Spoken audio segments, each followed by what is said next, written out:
pakai pupuk kandang itu kotor teman-teman. Harus rutin menggunakan fungisida untuk melakukan pengocoran. Sampai kapan teman-teman akan mengocorkan fungisida dan biayanya berapa? Fungisida harganya cukup lumayan, lebih mahal dari harga skincare istri kita.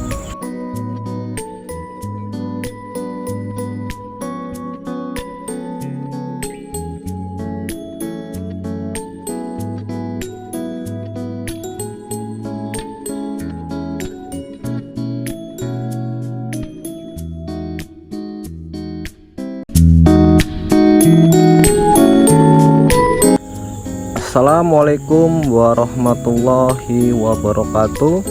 Bismillahirrahmanirrahim. Allahumma sholli ala Sayyidina Muhammad wa ala ali Sayyidina Muhammad. Baik teman-teman, kembali lagi dengan saya di channel Sukses Tani TV. Gimana kabarnya teman-teman? Semoga dalam keadaan sehat ya. Hari ini saya akan sedikit berbagi informasi atau pengalaman yang selama ini saya terapkan dalam budidaya tanaman cabai.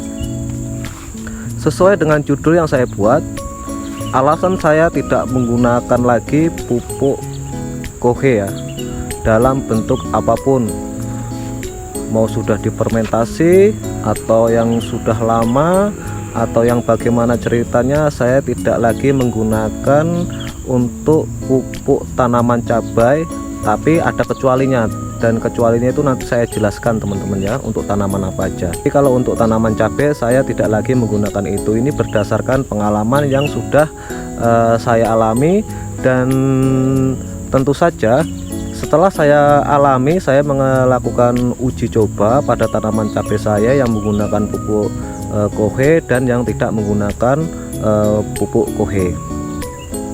Jadi alasan saya seperti ini teman-teman ya. Yang namanya kohe itu kan kotoran hewan. Kalau yang sudah dimaksud kotor, artinya tuh semua segala penyakit ada di dalam situ. Unsur-unsur yang menimbulkan penyakit itu pasti ada dalam situ. Makanya disebut dengan kotor teman ya, kotoran hewan. Apa saja? Tentu saja atau ada bakteri, ada jamur jahat, dan penyakit-penyakit lainnya.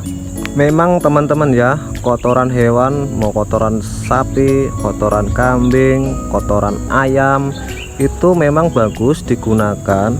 Ini berdasarkan pengalaman ya, memang bagus digunakan pada saat musim kemarau. Memang bagus teman-teman ya, untuk menunjang pertumbuhan tanaman cabai itu sangat bagus sekali. Pertumbuhannya akan cepat sekali ketika kita menggunakan pupuk dasar dengan menggunakan kohe. Tapi tentu saja alam ini tidak mungkin hujannya kita bisa atur. Maksudnya kita nggak punya aplikasi hujan teman-teman ya, yang bisa kita atur sewaktu-waktu kapan kita mau. Hujan bisa saja terjadi kapanpun dengan sesuai kehendak yang di atas. Maka dari itu kita harus menghindari ya penyebab-penyebab penyakit. Karena saya berkeyakinan kuat bahwa yang namanya kotoran hewan itu apapun ceritanya, banyak sekali bakteri-bakteri jahat maupun jamur-jamur jahat yang bisa menimbulkan atau menyebabkan penyakit pada tanaman cabai kita. Siapa yang bisa jamin ketika kohe itu sudah terfermentasi, kalau di dalamnya itu sudah tidak mengandung bakteri jahat atau jamur jahat? Siapa yang bisa jamin? Teman-teman hanya berkeyakinan bahwa ketika sudah terfermentasi artinya sudah bebas dari jamur atau bakteri-bakteri jahat. Tetapi ternyata setelah kita alami atau kita terapkan teman-teman ya, dalam budidaya tanaman cabai, ketika kita menggunakan pupuk dasar kohe, kita masukkan ke bedengan, terus pada saat musim hujan, kenapa cabai kita tuh rentan sekali terhadap penyakit teman-teman? Kita tidak bisa menjamin walaupun sudah terfermentasi kohe itu bersih atau steril dari bakteri. Contohnya saja teman-teman mungkin membersihkan gulma teman-teman ya. Teman-teman membersihkan gulma sampai 1 kilan bahkan mungkin kedalamannya untuk mencangkulinya itu, membersihkan gulmanya itu. Siapa yang menjamin 1 bulan ke depan nanti tidak lagi ditumbuhi gulma? Siapa yang bisa jamin? Tidak ada yang bisa jamin. Apalagi kohe teman-teman ya. Ketika kita sudah melakukan fermentasi pada kotoran hewan, dan kita berkeyakinan bahwa itu tidak akan lagi tumbuh jamur maupun bakteri. Siapa yang bisa jamin itu? Karena bakteri maupun jamur itu tidak terlihat ya, tidak terlihat dengan kasat mata, itu tidak terlihat. Kita tidak bisa menjamin. Mungkin saja bisa kita terapkan teman-teman ya, tetapi itu kalau kita mau pelajari lagi itu cukup menguras modal kita teman-teman. Makanya ada istilahnya pocor fungisida ke batang tanaman atau ke areal pangkal tanaman. Kalau harga cabai itu memang seperti saat ini teman-teman itu tidak masalah, tetapi bagaimana nanti ketika harga cabai itu sudah turun lagi teman-teman, kalau kita hanya membeli fungisida untuk mengocor teman-teman ya. Saya menanam cabai ini tidak pernah ngocor fungisida ke pangkal tanaman atau ke pangkal batang atau ke medianya, saya tidak pernah mengocorkan teman-teman. Tetapi saya menghindari dari awal bagaimana media kita ini terbebas dari bakteri. Jangankan di kohe ya teman-teman, yang kotoran hewan, tanah saja yang tidak ada kohenya itu sudah mengandung bakteri jahat teman-teman, apalagi ditambah dengan kohe, kotoran hewan. Nanti perkembangan jamur jahatnya itu akan kelihatan ketika pada saat musim hujan teman-teman ya. Ini berdasarkan pengalaman saya. Pada saat musim hujan nanti perkembangan jamur itu akan cepat sekali berkembang biak, apalagi dalam kondisi tanah yang lembab, belum lagi pH-nya yang drop, itu sangat cepat sekali. Maka dari itu saya tidak lagi menggunakan kohe, saya lebih baik menghindari. Saya gunakan kohe atau kotoran hewan itu untuk menanam sayur-sayuran seperti sawi, terus kangkung yang 1 kali panen ya teman-teman, yang 1 bulan tuh langsung panen. Contoh-contoh sayuran seperti itulah, itu saya memang menanam menggunakan kohe. Karena apa? Karena itu cepat teman-teman, dalam 1 bulan itu kita sudah melakukan pemanenan. Sedangkan pada tanaman cabai ini kita harus sebisa mungkin tanaman cabai kita ini bertahan minimal 1 tahun. Siapa yang bisa menjamin kotoran hewan yang sudah kita masukkan ke bedengan tadi itu setelah 3 bulan bakteri jahatnya itu tidak tumbuh lagi? Siapa yang jamin? Mungkin teman-teman bisa melakukan pengocoran fungisida untuk membunuh bakteri jahatnya, tapi sampai kapan kita mengocorkan fungisida? Kalau harganya lagi bagus sekarang ya, harga cabai lagi bagus, tidak masalah teman-teman. Mengocorkan fungisida ini itu tidak masalah karena harga cabainya masih mahal. Tapi bagaimana kabarnya nanti ketika cabai harganya itu turun? Bagaimana?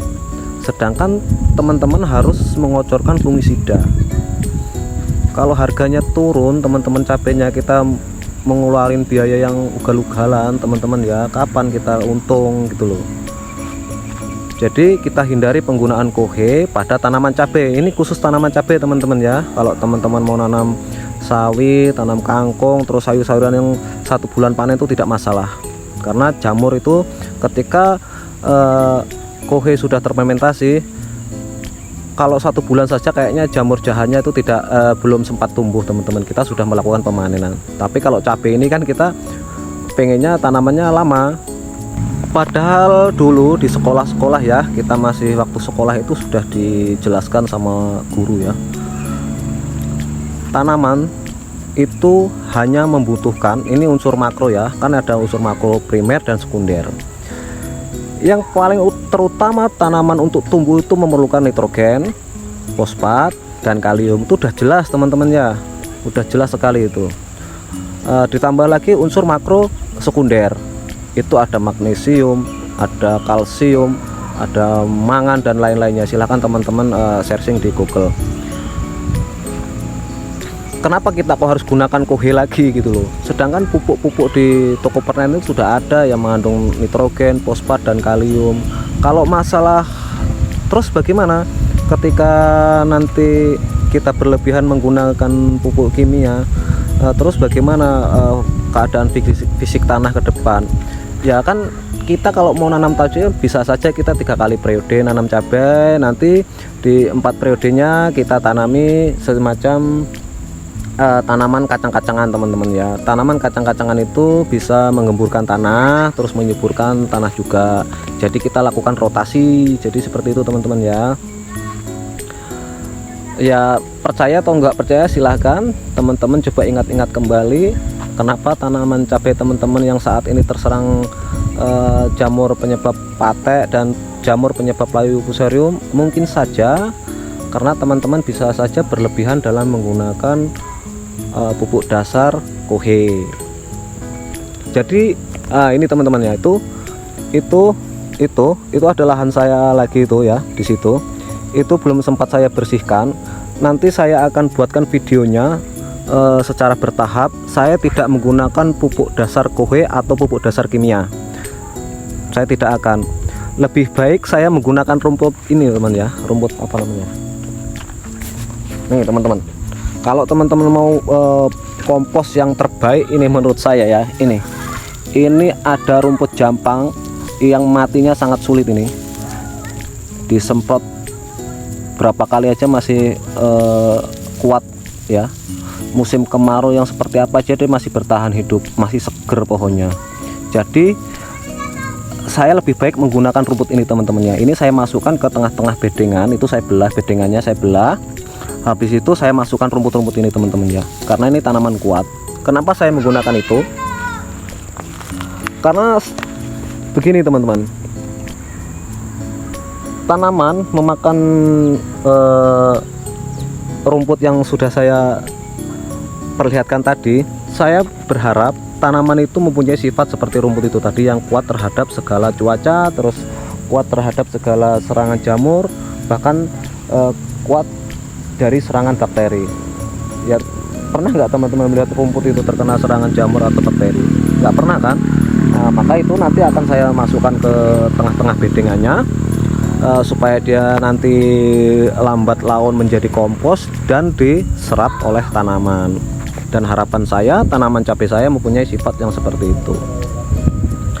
Dan terbukti, alhamdulillah saya terapkan itu ya. Walaupun ini saya tidak gunakan pupuk dasar, saya kasih rumput-rumput itu sedikit-sedikit di tengahnya itu.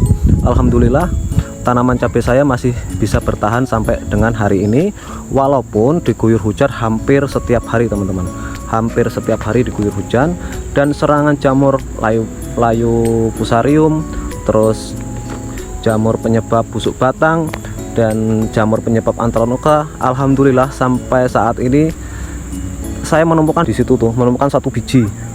Saya cari-cari nggak dapat, setiap saya nyepray saya perhatikan juga nggak dapat. Alhamdulillah di situ nemu 1 biji.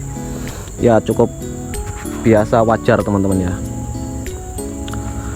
Pada dasarnya seperti ini. Ketika teman-teman ingin menanam cabai, ketika ada rumput yang tumbuh di tanahnya itu atau di lahan teman-teman itu, ketika ada rumput yang tumbuh, artinya tanah itu berpotensi ketika kita menanam cabai, cabainya bisa tumbuh juga.